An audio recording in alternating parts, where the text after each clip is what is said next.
Voilà un exemple de partenariat. Maintenant, aujourd'hui, c'est facile de faire la charité. Et donc, le pouvoir d'être admiré. C'est très facile aujourd'hui. On peut récolter des invendus dans les supermarchés, des choses qui seront bientôt périmées, et les rebalancer dans une œuvre sociale quelconque, et jouer au Django, quoi. J'ai vu dans une de ces épiceries de grand cœur, comme on dit, faisant attendre les gens, leur faisant revenir alors qu'ils avaient des victuailles dans le magasin. Ils étaient ravitaillés par des camions revenant d'une grande enseigne que je ne nommerai pas. Ils étaient ravitaillés régulièrement. Et ils avaient des stocks de marchandises qu'ils avaient négociés avec cette grande surface. Et pourtant, ils s'amusaient à faire revenir les gens. Revenez, il manque un papier. Revenez, c'est pas le jour. Alors que les gens étaient dans le besoin. Les gens avaient besoin de manger. La nourriture, c'est rien du tout. Aujourd'hui, la nourriture, on la trouve dans la poubelle, c'est gaspillé. Beaucoup de nourriture. Non. Ils trouvaient le moyen, avec ces familles en détresse, de les faire revenir. Comme pour jouir de leur puissance. Comme pour faire comprendre une quelconque supériorité. Non. Nous sommes des serviteurs inutiles, mais pourtant, nous devons être des serviteurs alertes. Nous devons être des serviteurs qui agissent maintenant. Nous ne devons jamais dire demain, demain. Attends, repasse.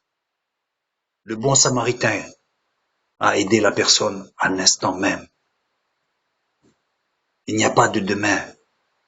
Ne te détourne pas de ton prochain. Ton prochain, c'est pas seulement ton frère. C'est ton prochain.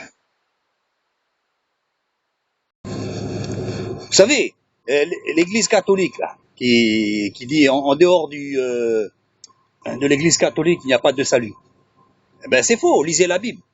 Lisez la Bible. Il n'y a de salut en aucun autre que Jésus-Christ.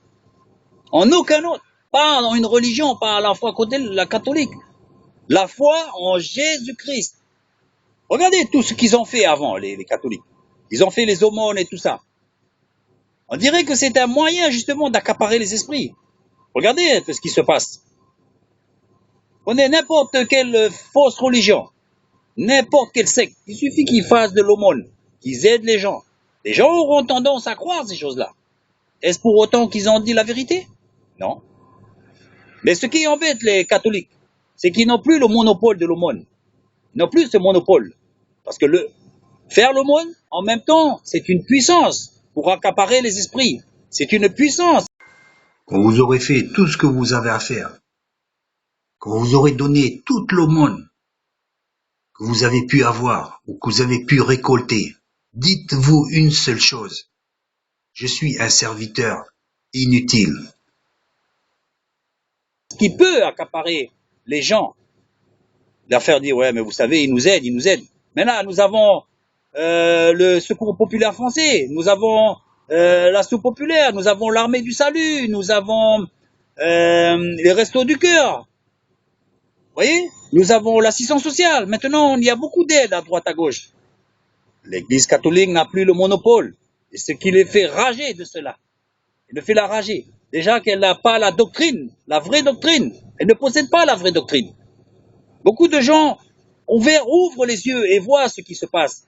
Elles voient les richesses, la Banque du Vatican. Elles voient toutes ces choses-là. Les gens ne sont pas dupes. Les gens ne sont pas dupes. En fait, il n'y a de salut qu'en Jésus-Christ. Les catholiques peuvent bien aider, c'est bien. Ils ont qu'à aider. C'est le devoir de tout homme. Mais ce n'est que de l'humanisme. Ce n'est que de l'humanisme. Il faut aider les gens. Beaucoup de gens, ils aident avec quoi? Bien souvent, c'est de l'argent clochardé. De l'argent, je ne pense pas que ça vienne de leur poche. Quand même bien, ça viendrait de chez eux. Il faut aider les gens. On aide les gens pas pour qu'ils adoptent notre doctrine. On aide les gens de manière désintéressée. Si je vais à l'assistance sociale et qu'ils me donnent quelque chose, est-ce que je vais dire, voilà, maintenant j'ai la religion assistance sociale? Je vais pas les encenser aussi et puis prier l'assistance sociale, merci l'assistance sociale, merci le secours populaire français, je prie les restos du cœur de me bénir aujourd'hui. Ben non! Mais ils n'ont plus le monopole de ces choses, non? Beaucoup de ces gens-là, ils pestent parce qu'ils n'ont plus le monopole de l'aumône. L'aumône, ils voient ça, non pas tellement pour certains comme une charité, mais comme un moyen, une puissance pour pouvoir dire, voyez, moi je vous aide, hein. Alors écoutez ce que je viens de dire, écoutez. Le problème, c'est que ce que vous dites est faux. Vous dites que la Vierge Marie est co-médiatrice avec Christ, ce qui est faux. Dans la Bible, il n'est nullement mention de ça. Il est dit simplement qu'il y a un seul médiateur entre Dieu et les hommes. Et ce médiateur, c'est Jésus-Christ. Il n'y a qu'un seul chemin, une seule vérité, une seule vie, c'est Jésus-Christ. Nul ne vient au Père que par Jésus-Christ. N'oublions pas ça. Non pas par une religion. Les premières églises, qu'est-ce que c'était? C'était dans les maisons. Aujourd'hui, revenons dans les maisons. Vous pouvez faire une église. La première église, c'est votre foyer. Allez de temps en temps à l'église. Dieu vous montrera à l'église. Mais si une église ne prêche pas que Jésus-Christ est le Sauveur et que c'est lui qui peut nous délivrer de nos péchés, fuyez de ces gens-là. Ce n'est pas Marie et les saints qui vous sauveront. Ce n'est pas vrai. Prier les saints, c'est comme faire du spiritisme, comme prier des morts. C'est interdit dans la Bible. En voulant faire le bien, en voulant prier les saints. Mais en fait, qu'est-ce que vous faites? Vous priez les morts. Vous priez les morts.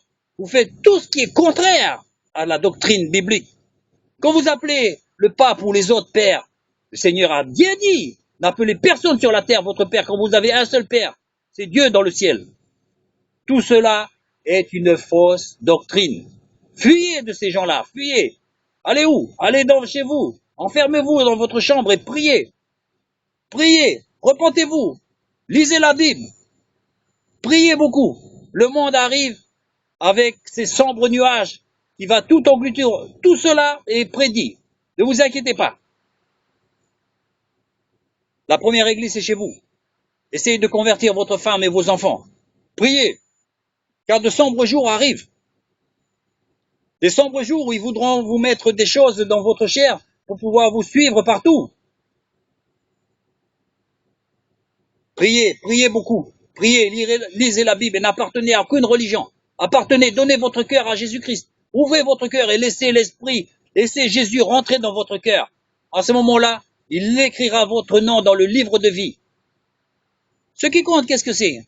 Vous allez partir, tous nous allons partir de cette terre. Ce qui compte, qu'est-ce que c'est? C'est d'avoir son nom écrit dans le livre de vie. Pas sur le registre de baptême d'une quelconque religion. On s'en fout de ça. On s'en fout de ça.